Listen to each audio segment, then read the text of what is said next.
A'udzu billahi minasy syaithanir rajim. Bismillahirrahmanirrahim. Wa kam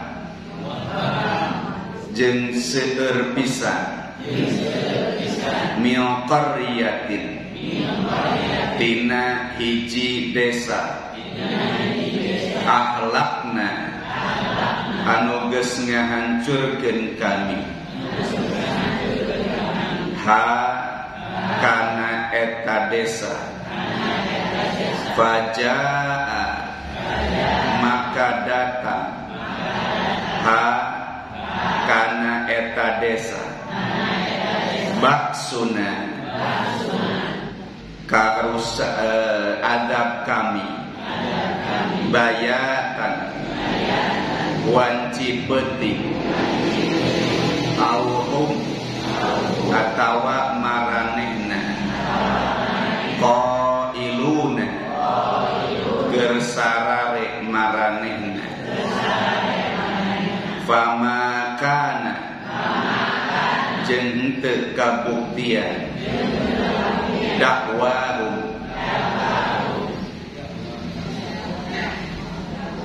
caritaan maranehna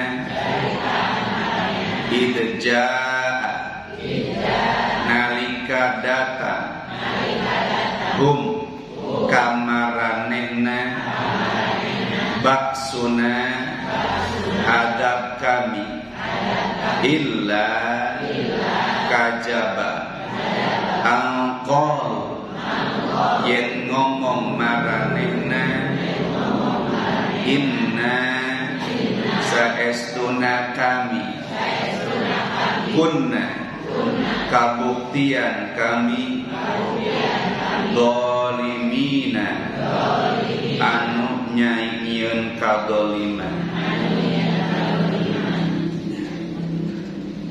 Hadirin jamaah rahimakumullah, ayat sebelumnya di dalam surah Al-A'raf menjelaskan tentang Allah Subhanahu wa ta'ala telah menurunkan kitabnya kepada semua umat manusia.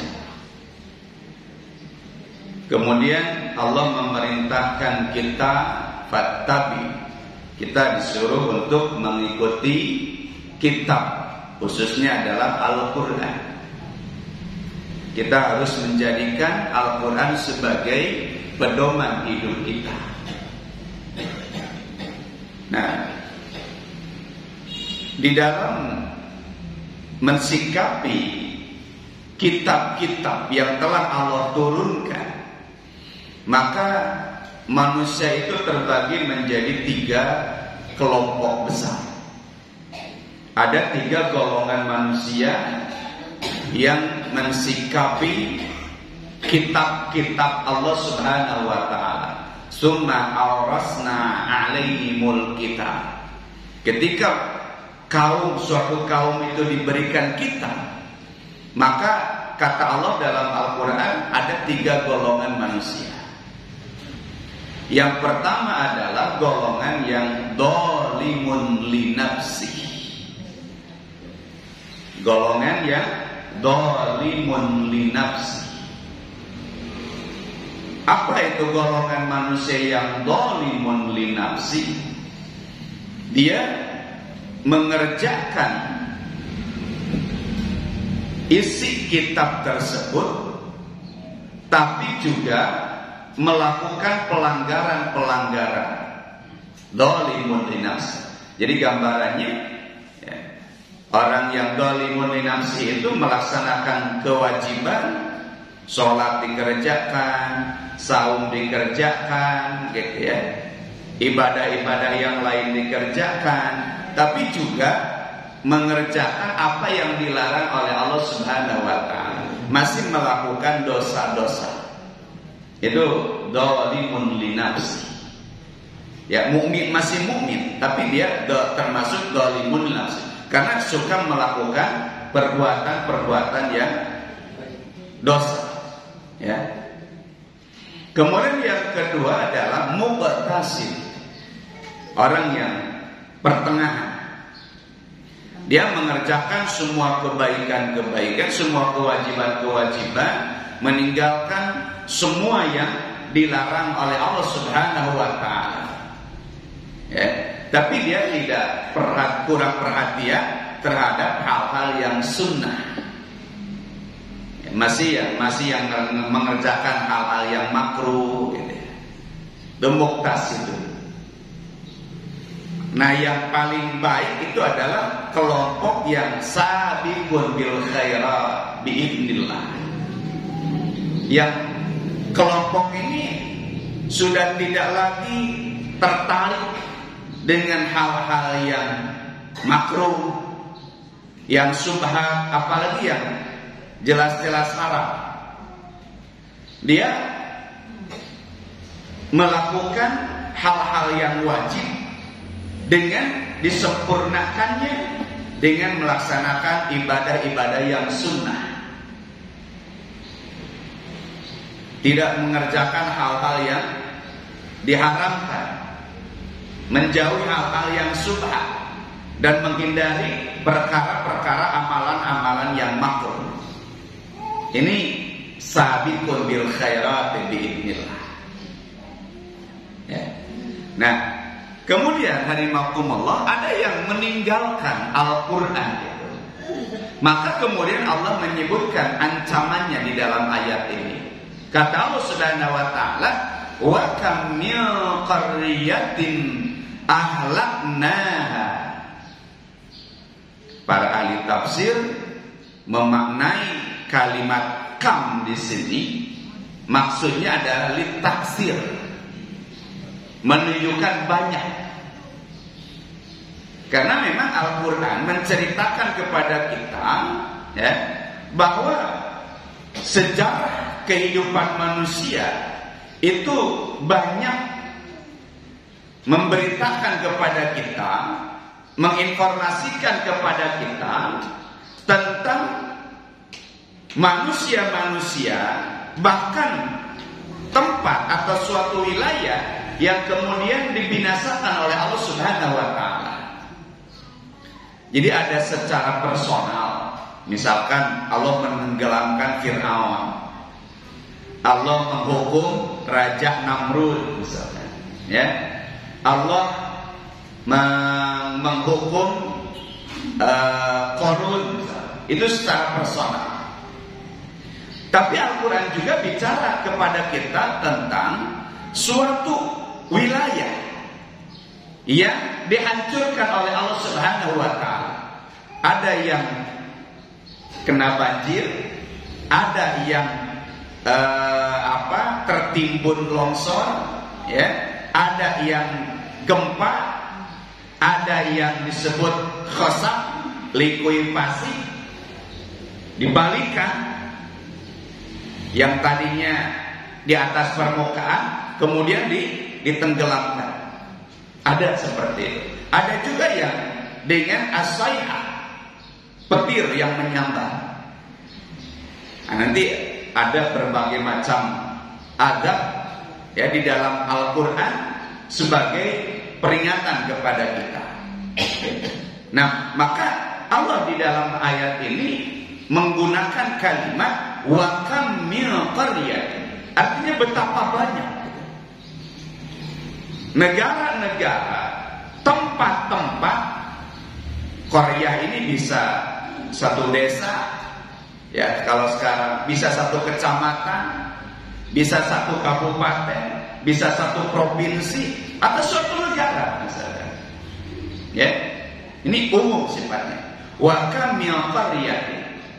Nah, kemudian para ulama mengambil pelajaran dari kalimat ini, kok tidak kepada orangnya begitu, tapi kepada tempatnya.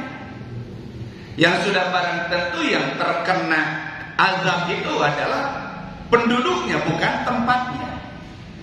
Nah, ini untuk menegaskan bahwa ketika Allah Subhanahu wa taala menurunkan hukumannya, menurunkan azabnya, maka ini sangat dahsyat. Jadi bukan hanya manusia yang akan terkena, tapi ini akan menyeluruh, gitu ya. apa yang ada di tempat itu juga akan hancur. Ini menegaskan tentang dahsyatnya adab Allah Subhanahu wa taala. Inna akhdahu ya kana syadidun, ya, syadidan. Jadi ada disebutkan ya batsyun syadid gitu ya. Keras gitu. Alimun yang sangat menyakitkan. Ini sebagai bahan perenungan bagi kita ya, bahwa adab Allah itu sangat dahsyat gitu ya. Maka digambarkannya di sini bukan lagi kepada orang, tapi tempat itu juga akan hancur saking dahsyatnya. Nah, di dalam kitab Mausu'at Tafsir Al-Maudhu'i itu ada tema khusus tentang al-ihlaq. Jadi di sini kan ada menggunakan lafaz ahlakna. Jadi kalimat ihlaq di sini ada derivasinya, ada kalimat-kalimat lain yang sama maknanya. Misalkan adalah al-akhdu gitu ya. Kemudian al-adab ya. Dan kalimat-kalimat yang lain. Jadi maksud akhlakna di sini adalah al-adab. Jadi betapa banyak Allah Subhanahu wa taala telah menurunkan adabnya, menghancurkan suatu wilayah. Faja'aha ba'suna bayatan. Yang adab itu terjadi ketika bayatan. Batayat itu terjadi di malam hari. Auhum qailun, atau ketika mereka sedang istirahat di waktu siang hari.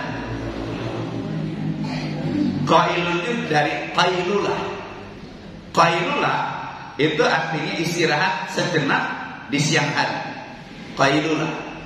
Misalkan sebelum zuhur kita istirahat misalkan 30 menit atau 15 menit gitu. Ngasok. Itu namanya qailulah. Ya, istirahat sebentar. Ini menunjukkan hadirin ya, bahwa datangnya adab Allah Subhanahu wa taala itu di saat kita sedang lengah. Ini maknanya hadirin. Malam ketika terlelap tidur, kemudian siang hari di waktu kita sedang istirahat. Maka maknanya adalah bahwa azab Allah Subhanahu wa taala akan datang, akan tiba, akan terjadi di saat manusia sedang lengah. Begitu hadirin. Ya. Maka hati-hatilah. Jadi bisa jadi malam hari bayatan, bisa jadi qail ketika kita sedang ngasok, istirahat di siang hari. Itu bisa terjadi. Maka Allah banyak menyebutkan di dalam Al-Quran, afa amina makrallah. Apakah kamu merasa aman dengan adab Allah Subhanahu wa taala yang bisa datang kapan saja, di luar perkiraan kita, di luar perhitungan kita, di saat-saat kita ini lengah, di saat-saat kita ini sedang tidur, sedang bermain. Kalau dalam ayat lain, wahum yal'abun, ketika sedang bersenang-senang.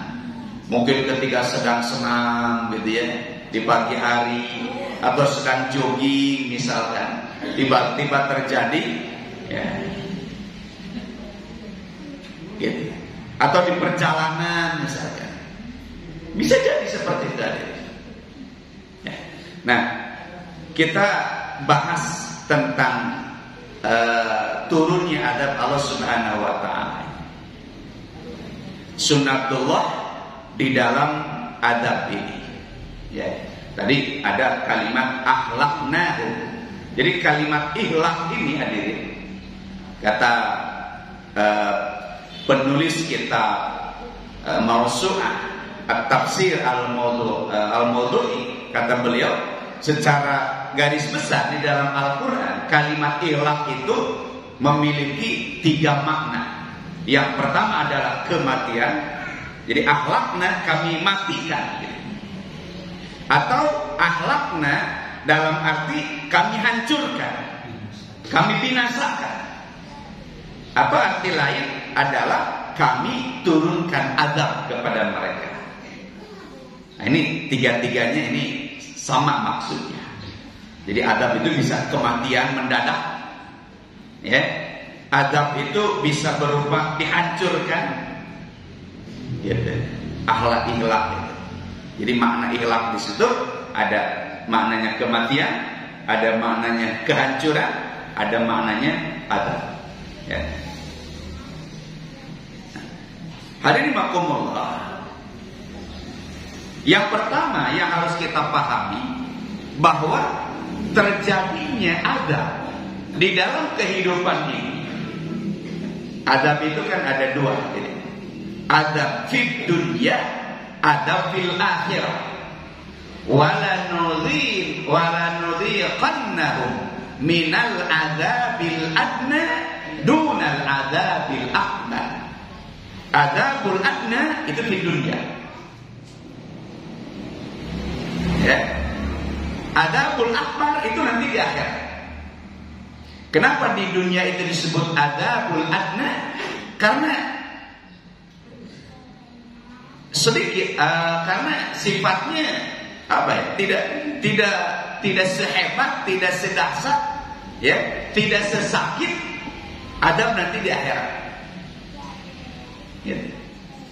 Sekalipun Allah menyebutkan bahwa adab dunia itu adalah syadid, alimun, tapi di akhirat itu lebih dahsyat lagi, hadirin. Jadi masih ringan adab di dunia itu. Kenapa hadirin disebut masih ringan? Karena kita masih bisa lepas dari adab itu. Kapan? Ketika kita mati. Kita misalkan terkena banjir, ya, tenggelam. Kalau sudah mati kan tidak merasa sakit tenggelamnya gitu. Atau dengan disambar petir misalnya, sakit. Tapi kalau mati kan tidak merasakan sakitnya disambar petir. Tapi di akhirat hadirin, rasa sakitnya itu tidak akan berhenti. Rasa sakitnya itu tidak ada ujungnya. Karena di akhirat tidak mati. La yamutu fiha wa la yahya. Kan begitu kalau di akhirat. Kalau di dunia kita diberi adab oleh Allah karena dosa-dosa kita. Puncaknya apa? Mati. Tapi kalau di akhirat, la yamutu fiha wa la yahya. Maka sehebat apapun hukuman di dunia itu masih disebut adabil adna, yang masih ringan, masih kecil adab dunia itu dibanding dengan adab akhirat nanti, ya. Kita harus meyakini hadirin bahwa terjadinya adab ini itu adalah kehendak Allah Subhanahu wa ta'ala. Kehendak Allah Subhanahu wa ta'ala. Jadi bukan kehendak alam. Nah, ini kan fenomena alam. Memang kalau gunung berapi itu ya harus meletus. Memang kalau air itu harus meluap, banjir. Bukan itu hadirin. Bahwa terjadinya azab yang menimpa manusia, menimpa suatu tempat, itu adalah kehendak Allah Subhanahu wa ta'ala. Itu adalah rencana Allah Subhanahu wa ta'ala sebagai bentuk hukuman terhadap pelanggaran-pelanggaran manusia terhadap aturan Allah Subhanahu wa ta'ala. Jadi Jangan dipandang sebagai fenomena alam, kejadian alam biasa, bukan hadirin. Itu adalah keinginan Allah untuk menegur manusia, memberikan hukuman kepada manusia atas kelalaiannya, atas dosa-dosanya, atas pelanggarannya terhadap Allah Subhanahu wa taala. Kan di kita itu seringkali ini fenomena alam gitu ya. Karena alam sudah bosan dengan kita, kalau kata Ebin begitu. Mungkin Tuhan sudah mulai bosan, atau alam, mungkin alam sudah mulai bosan bersahabat dengan kita. Jadi disuruh bertanya kepada rumput yang bergoyang.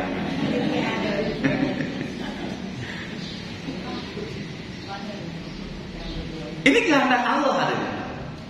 Ya, bahwa terjadinya bencana, terjadinya adab itu adalah kehendak Allah Subhanahu wa taala. Kata Allah, wa rabbukal ghaniyyu dzur-rahmah iyyasha yudhibbukum. Yasha. Jadi kehendak Allah. Iyyasha yudhibbukum. Kalau Allah berkehendak, maka Allah akan membinasakan kalian, orang-orang yang melakukan dosa itu. Jadi ketika orang-orang berdosa itu dihukum, mendapatkan hukuman, maka itu adalah kehendak Allah Subhanahu wa taala. Ada kalimat di sini, iyyasha yudhibbukum. Yudhib itu ya dibinasakan, dilenyapkan dari kehidupan ini. Bagaimana Allah melenyapkan kaum Ad? Bagaimana Allah melenyapkan kaum Samud? Bagaimana Allah melenyapkan kaum Nabi Lut? Bagaimana Allah melenyapkan Fir'aun dengan bala tentaranya? Ini adalah yasha'illah. Ini adalah keinginan Allah Subhanahu wa ta'ala. Nah, kemudian sunnatullah dalam adab itu hadirin, bahwa Allah tidak akan menurunkan adabnya kepada kita sampai Allah itu menurunkan hujan. Kenapa? Karena Allah mustahil bersifat dolim. Ya, Allah mustahil bersifat dolim. Maka sebelum Allah itu menurunkan adabnya, hukumannya, pasti Allah Subhanahu wa ta'ala akan mengutus di tengah-tengah umat itu adalah Rasul yang memberikan peringatan-peringatan kepada manusia, yang mengajak manusia untuk taat kepada Allah Subhanahu wa ta'ala. Maka nanti ada penyebab dari dibinasakannya manusia oleh Allah Subhanahu wa ta'ala. Jadi tidak mungkin Allah tiba-tiba menurunkan adabnya sampai Allah menurunkan hujannya. Allah mengutus Nabi di tengah-tengah mereka. Allah menurunkan Al-Quran atau kitabnya di tengah-tengah mereka. Nah, ketika mereka ini berpaling dari peringatan Allah Subhanahu wa ta'ala, berpaling dari peringatan utusan Allah Subhanahu wa ta'ala, dari kitab Allah Subhanahu wa ta'ala, maka inilah alasan Allah untuk menurunkan adab. Begitu ada. Ya. Ini dalam surah Al-Isra ayat 15 Allah menyebutkan, ya. Kata Allah, wa ma kunna mu'adzibina hatta nab'atsa rasulan. Wa ma kunna mu'adzibina.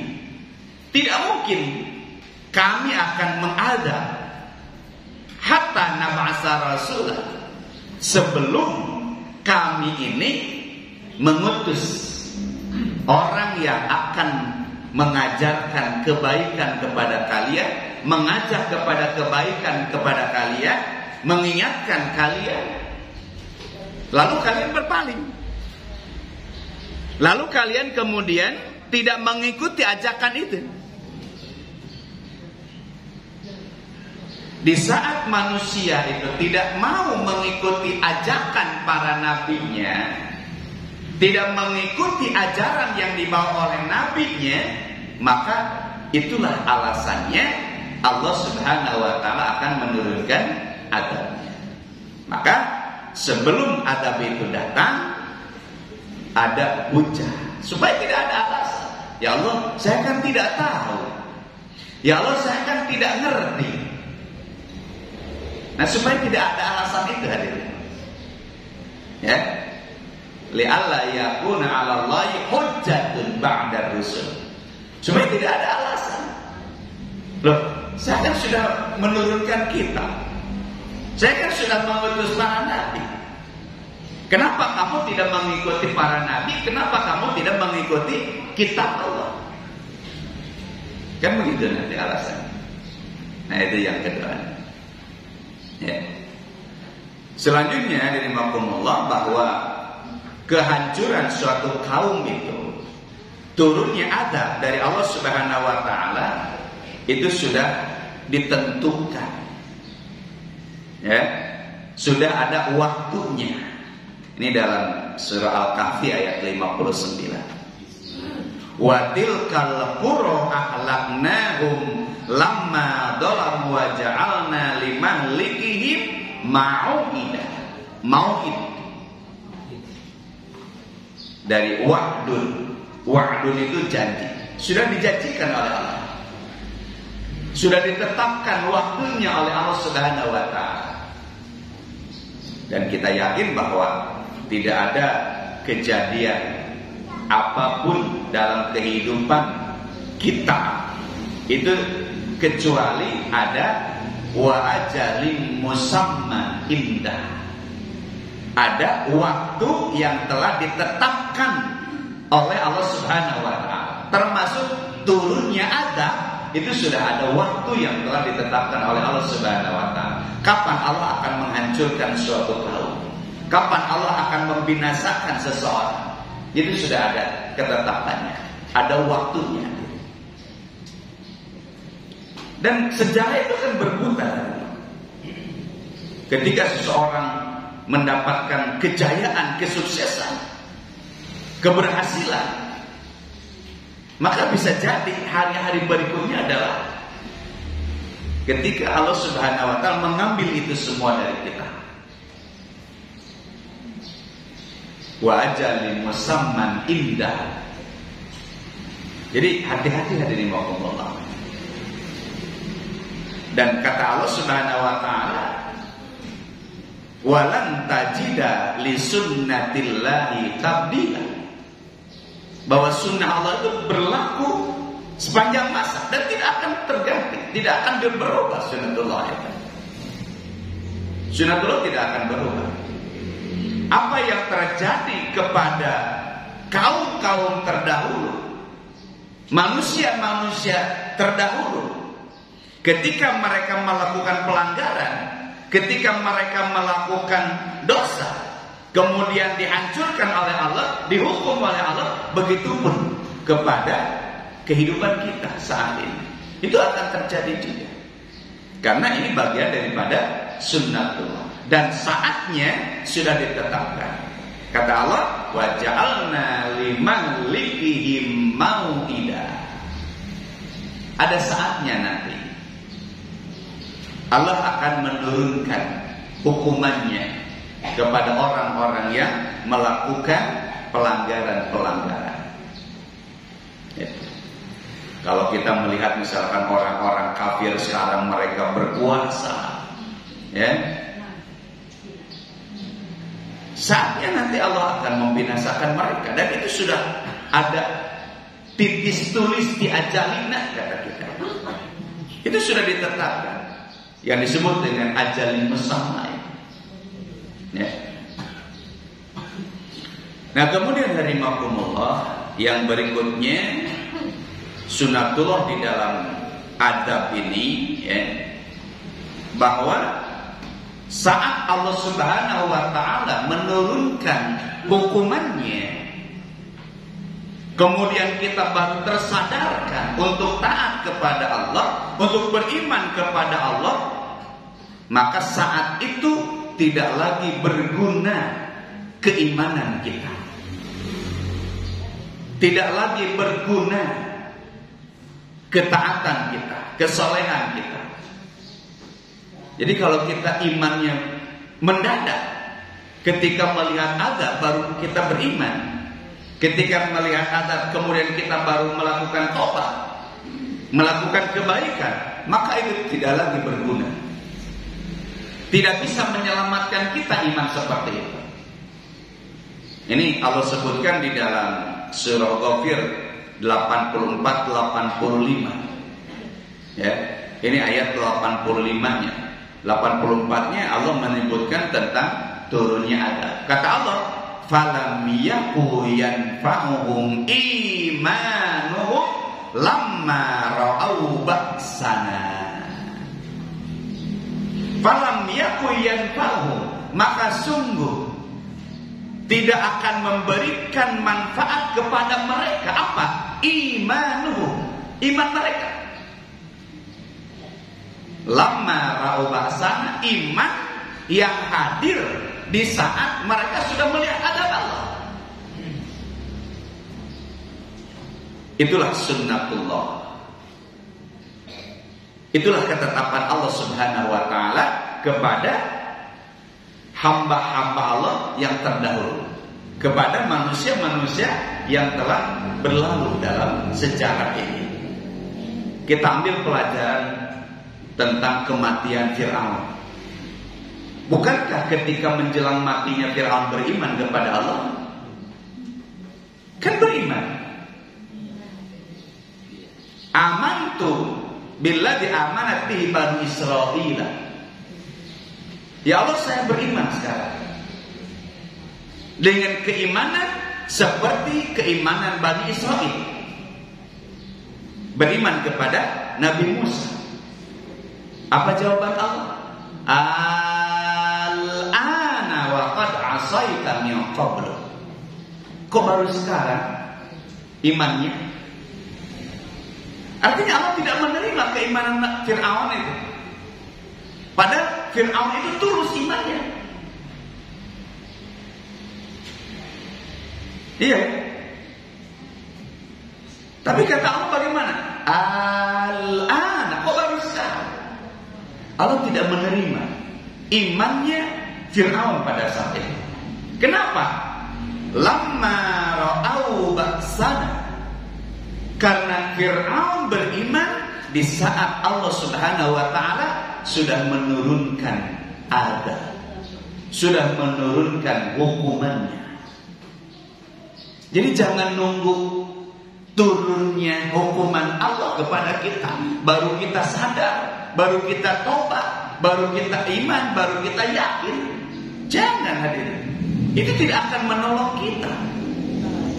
Itu tidak akan berguna bagi kita. Itu tidak akan menyelamatkan kita. Iman itulah yang tidak akan menyelamatkan. Iman seperti itu tidak akan menyelamatkan hadirin. Iman yang menyelamatkan itu adalah iman yang hadir mulai dari sekarang,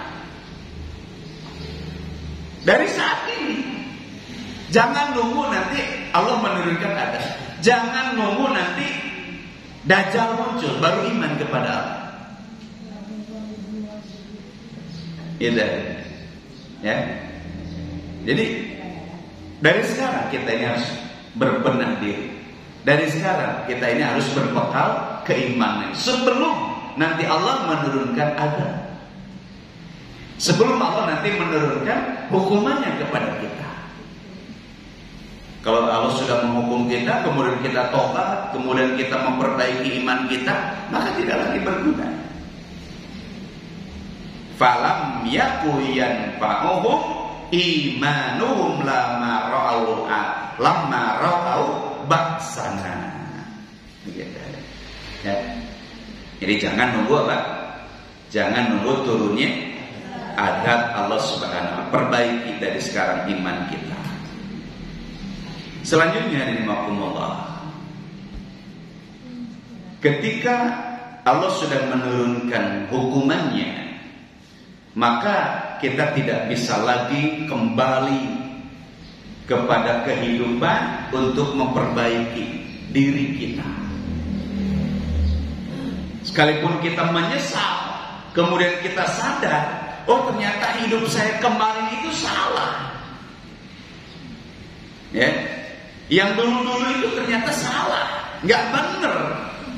Kemudian kita sadar, menyesal, memohon kepada Allah Subhanahu wa taala untuk kembali lagi kepada kehidupan ini tidak mungkin. Tidak ada kesempatan, dan Allah tidak akan memberikan kesempatan ini. Nah, ini Allah sebutkan di dalam surah Yasin. Ini ayat ke-50-nya ini. Kata Allah, "Fala yastati'una tawsiyata wala ila ahlihim yarji'un." Tidak bisa kembali. Tidak bisa kembali. Sebagaimana Allah mengingatkan kepada kita di dalam surah Al-Mu'minun. Ya. Ayat ke-99, ayat 100-nya. Ketika kita minta kembali lagi kepada dunia ini, qala rabbirji'un. Ya Allah, kembalikan lagi saya ini ke kehidupan dunia. Untuk apa? Li'an a'malu sholihan. Supaya saya bisa beramal soleh, ya Allah. Supaya saya bisa pergi ke majelis taklim, supaya saya bisa berjamaah di masjid, supaya saya bisa membaca Al-Quran, supaya saya bisa bersedekah, supaya saya bisa melaksanakan umroh haji, supaya saya bisa berbakti kepada orang tua yang waktu lalu itu ketika saya hidup tidak satu pun amal soleh itu yang saya lakukan. Maka sekarang saya berjanji, kalau saja Allah memberikan kesempatan saya untuk kembali ke dunia, an a'malu sholihan fima taraktu, saya akan melakukan amal soleh yang dulu tidak sempat saya lakukan. Itulah penyesalan manusia setelah kematian. Apakah bisa kembali lagi? Apakah Allah memberikan kesempatan yang kedua kali? Kata Allah, kalla, mustahil. Tidak bisa. Ketika kita diberikan kesempatan hidup sekarang oleh Allah Subhanahu wa taala, diberikan kesehatan oleh Allah Subhanahu wa taala, diberikan kesempatan oleh Allah Subhanahu wa taala untuk melakukan amal saleh, kemudian waktu itu kita sia-siakan, waktu kita habis untuk bermain-main, melakukan sesuatu yang tidak ada gunanya untuk akhirat kita, maka nanti akan muncul penyesalan itu. Rabbirji'un, ya Allah, kembalikan aku ke dunia. An a'malu sholihan fima taraktu, supaya saya bisa mengerjakan amal soleh yang dulu saya tidak mengerjakannya. Ketika saya sehat, saya tidak sempat hadir di majelis ilmu. Ketika saya kaya, harta saya cukup, saya tidak sempat bersedekah, saya tidak sempat melaksanakan haji, saya tidak sempat melaksanakan umroh. Padahal ada uangnya, diberikan oleh Allah Subhanahu wa taala kesempatan itu, tapi saya tidak kerjakan, ya Allah. Maka izinkan saya kembali ke hidup dunia ini, saya akan lakukan itu. Bisa? Tidak, adik. Kalla, tidak bisa. Ya. Nah, maka kata Allah, ketika Allah menurunkan adab, tadi adab itu berupa apa? Bisa jadi kematian adab. Kan ihlak itu tadi salah satu makna ihlak apa? Kematian. Ketika sudah dimatikan oleh Allah, ya, baru dia menyesal kehidupannya. Kenapa saya dulu ketika saya hidup, orang lain pergi ke majelis taklim, kok saya malah duduk-duduk di rumah? Orang lain pergi ke majelis taklim, saya malah pergi ke tempat hiburan. nanti akan menyesal, hadirin Allah. Ya, dan ingin memperbaiki kehidupannya. Dan itu tidak mungkin, hadirin. Nah, selanjutnya hadirin Allah, Allah akan mengecualikan adab itu dari orang-orang yang muslim. Ya, ini Allah sebutkan di dalam surat Hud ayat ke-117. Wa ma kana rabbuka liyuhlikal qura bidzulmin wa ahluha muslihun. Bukan karena Allah berbuat zalim menurunkan azabnya, bukan. Dan tidak mungkin Allah mengadab suatu tempat, suatu wilayah wa ahluha muslihun selama di tempat itu masih ada orang-orang yang melakukan perbaikan. Muslihun, bukan orang-orang soleh kalian. Perhatikan kalimatnya hadirin. Bukan orang-orang soleh, bukan wa ahluha solihun, bukan. Wa ahluha muslihun. Dan penduduknya adalah orang-orang yang senantiasa mengingatkan untuk berbuat kebaikan, bukan orang-orang yang berbuat baik. Karena ketika di kampung itu orang-orang berbuat kebaikan, tapi melihat kemungkaran didiamkan, maka Allah akan menurunkan hukumannya di situ. Gitu kan? Maka kalimatnya adalah wa ahluha muslihun. Ketika masih ada di sana amar ma'ruf nahi munkar. Nah, inilah pentingnya amar ma'ruf nahi munkar. Karena kalau amar ma'ruf nahi munkar ini sudah ditinggalkan, maka kemudian kemungkaran ini akan mendominasi, akan merajalela. Maka fantaderisa, tunggulah saat kehancuran itu. Ketika tidak ada lagi orang yang peduli untuk melakukan perbaikan, perubahan, maka itulah saat kehancuran untuk suatu masyarakat. Ya. Jadi Allah menghukum itu bukan karena tidak ada orang yang soleh. Lihat pelajaran dari kisah Bani Israel. Ya, Bani Israel yang dilarang oleh Allah untuk mencari ikan di waktu hari Sabtu. Kan di sana ada orang soleh, orang yang tidak melakukan pelanggaran itu. Tapi sayangnya orang-orang yang soleh di tempat itu, dia tidak mengingatkan, tidak peduli dengan pelanggaran tersebut. Dia apatis. Biarinlah, asal jangan kita saja yang melakukan kemungkaran itu, asal jangan kita saja yang melakukan perbuatan dosa itu. Dan Allah kemudian menurunkan hukuman kepada mereka. Disinilah hadirin rahimakumullah, harus hadir di tengah-tengah masyarakat orang yang mau melakukan amar ma'ruf nahi munkar. Dan kita harus senang ketika ada orang mengingatkan kita. Kita harus merasa terbantu ketika di tengah-tengah kita, kehidupan kita, ada orang yang melakukan amar ma'ruf nahi munkar. Karena itu yang akan menyelamatkan kita. Coba kalau di rumah kita hadirin, ya, suami tidak lagi peduli dengan keluarga misalnya, tidak peduli dengan istrinya, tidak peduli dengan anak-anaknya,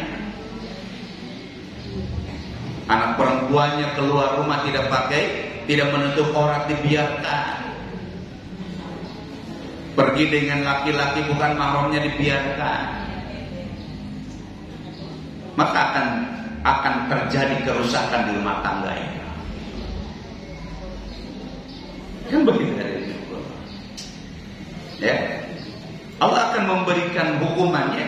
Allah akan menghancurkan rumah tangga seperti itu. Karena apa? Karena tidak ada lagi apa yang disebut dengan muslim, memperbaiki, upaya memperbaiki. Maka kata Rasulullah SAW, man ra'a minkum munkar falyughayyirhu biyadihi, fa illam yastati fa bilisani, wa illam yastati fa biqalbi. Nih, kita sebagai orang tua itu harus melakukan peran itu, hadirin Allah. Lihat istri misalkan keluar rumah tidak menutup aurat, tegur oleh kita, ingatkan oleh kita. Kalau tidak, khawatir nanti kita akan dihukum oleh Allah Subhanahu wa Ta'ala. Keluarga kita akan dihukum oleh Allah Subhanahu wa Ta'ala. Dicabut kebahagiaannya, dihilangkan ketenangannya.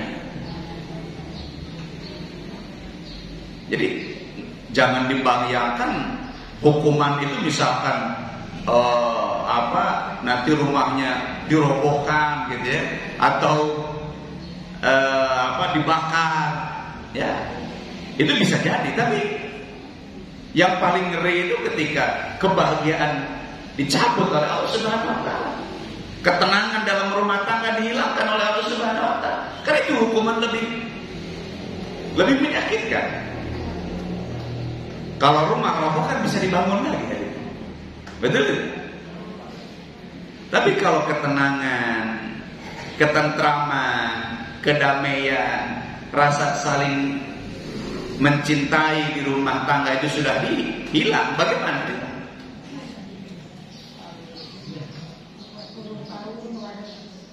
Ya, nah, maka lakukan amar ma'ruf nahi munkar di keluarga kita.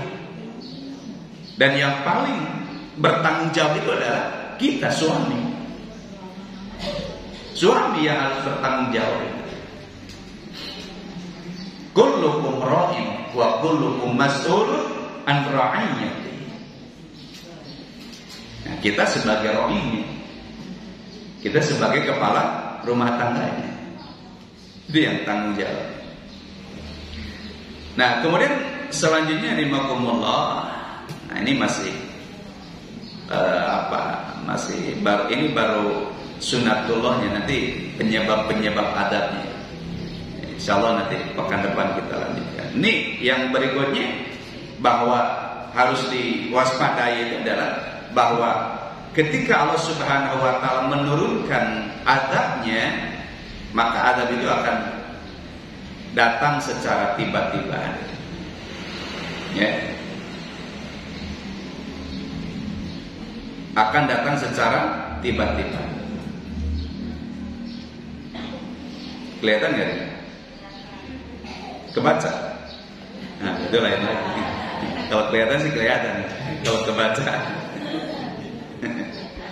Huwallazi akhrajal ladzina kafaru min ahlil kitabi min diyarihim li awwalil ashr. Ini surat Al-Asr. Bagaimana Allah membinasakan orang-orang Yahudi pada saat itu. Ma dhanantum ayyahruju wa dhannu annahum ma'niyatun husnun min Allah fa atahumullahu min haitsu la yahtasib. Allah mendatangkan hukumannya kepada orang-orang Yahudi, Bani Quraidah, min haitsu la yahtasib, dari arah yang tidak terhitung, terkira, ya, dan juga waktu yang tidak diperhitungkan, tidak disangka-sangka. Min haitsu la yahtasib, lam yahtasib. Lam yahtasib itu hadirin rahimakumullah, waktunya tidak diperhitungkan, ya, tidak terduga, dan dari arah yang tidak diduga-duga. Bisa jadi dari bawah, gempa kemudian terbelah buminya terus ditenggelamkan, atau dari atas seperti peristiwa Ashabul Fil, itu dari atas tiba-tiba ada burung yang berbondong-bondong.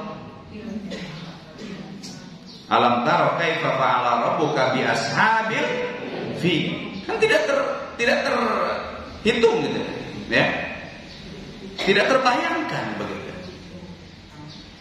Dan itulah adab Allah Subhanahu wa taala. Lam yahtasib, tidak terprediksi, tidak terduga kapan, di mana, apa bentuknya, ya, dari arah mana datangnya. Sedang pada tidur, tiba-tiba si tanah itu menjadi hancur, longsor, berapa desa terbawa ya. Kasus likuifasi kan tidak terduga sebelumnya, ya. Atau tiba-tiba gempa kan tidak bisa tidak bisa diperhitungkan sebelumnya ini. Ya, sedang enak-enak tidur tiba-tiba ya, bumi bergoyang. Lam yahtasib. Nah ini hadimakumullah ya, hal-hal terkait dengan sunnatullah di dalam adab. Nah nanti akan ada ya sebab-sebab turunnya siksa, kemudian macam-macamnya, dan apa hikmah ya dibalik turunnya adab. Ini masih sekali pertemuan deh. Nah itu jamaah rahimakumullah, di antara sunnatullah di dalam ya kehidupan ini. Kata Allah Subhanahu wa taala, wa kam min qaryatin ahlaknaha. Banyak sekali, sudah banyak peristiwa-peristiwa itu ya terjadi di dalam kehidupan manusia. Maka ambillah pelajaran, kata Allah Subhanahu wa taala. Maka dalam Al-Quran Allah ada ayat yang menyebutkan qul siru fil ardi fanzuru kaifa kana akibatul mukadzibin. Kita disuruh membaca. Kenapa ada jasad Fir'aun? Gitu. Itu harus dibaca oleh kita, harus diambil pelajaran oleh kita. Oh, ternyata orang yang menentang Allah itu seperti ini akibatnya. Kan intinya kan begitu. Kita harus bisa mengambil pelajaran. Nah nanti insya Allah kita akan lanjutkan ya sebab-sebab Allah menurunkan azabnya, kemudian macam-macamnya ya. Kemudian kita bisa mengambil hikmah dari hal tersebut. Hadirin rahimakumullah. Ini ada door fresh 2 musik seperti biasa ya.